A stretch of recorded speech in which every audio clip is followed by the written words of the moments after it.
Assalamualaikum warahmatullahi wabarakatuh. Nama saya Najla Sawitri dari kelas 12 IPS 2. Di sini saya akan menyebutkan 10 macam penyakit menular seksual. Yang pertama ada sifilis atau yang kita kenal sebagai raja singa, disebabkan oleh bakteri Treponema pallidum.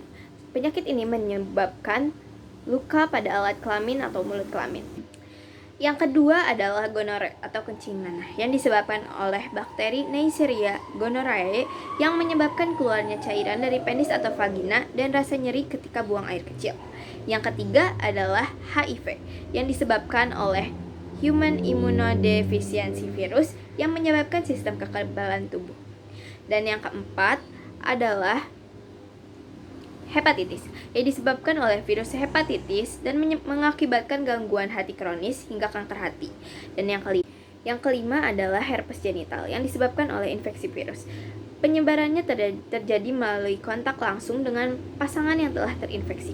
Dan yang keenam adalah human papilloma virus yang disebabkan oleh virus dengan nama yang sama yaitu HPV yang menyebabkan kutil pada kelamin hingga kanker serviks pada perempuan.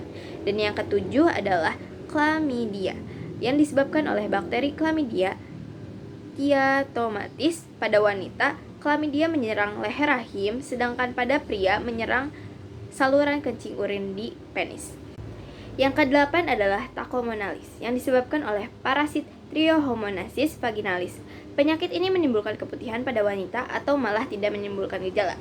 Dan yang kesembilan adalah Tinea crucis yang disebabkan oleh jamur yang menyerang kulit di sekitar alat kelamin, paha, bokong. Dan yang terakhir adalah yang ke-10, Gandidalis yang disebabkan oleh jamur gandida.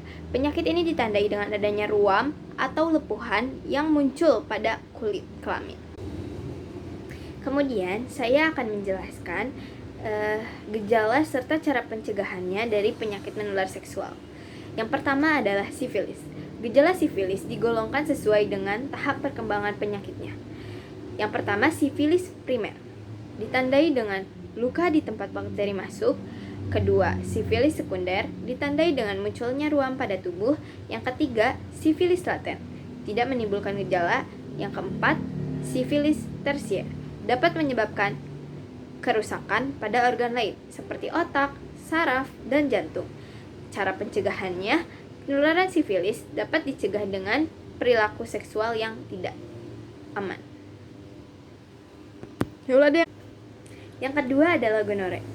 Gejala yang muncul pada pria berupa keluarnya nanah dari penis dan rasa sakit ketika buang air kecil. Sedangkan pada wanita, gonore seringkali tidak menyebabkan gejala. Pencegahannya adalah melakukan hubungan intim yang aman, serta menggunakan kondom dan tidak berganti-ganti pasangan. Yang ketiga adalah HIV. Gejala awal HIV biasanya baru muncul paling lambat 1-2 bulan setelah virus masuk ke dalam tubuh.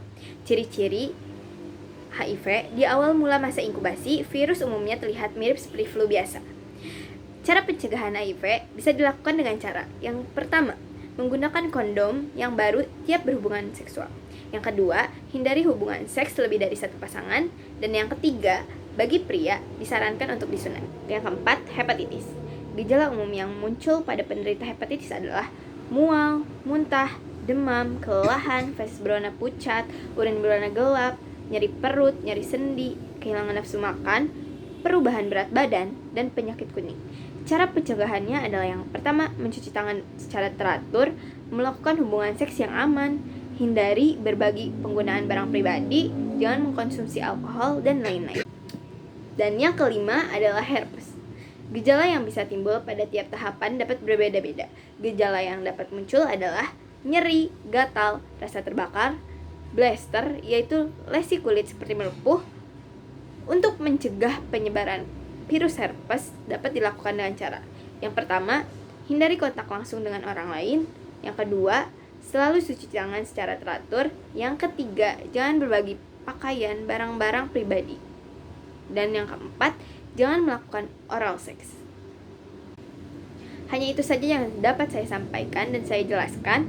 Wabillahi taufiq wal hidayah. Wassalamualaikum warahmatullahi wabarakatuh. Terima kasih.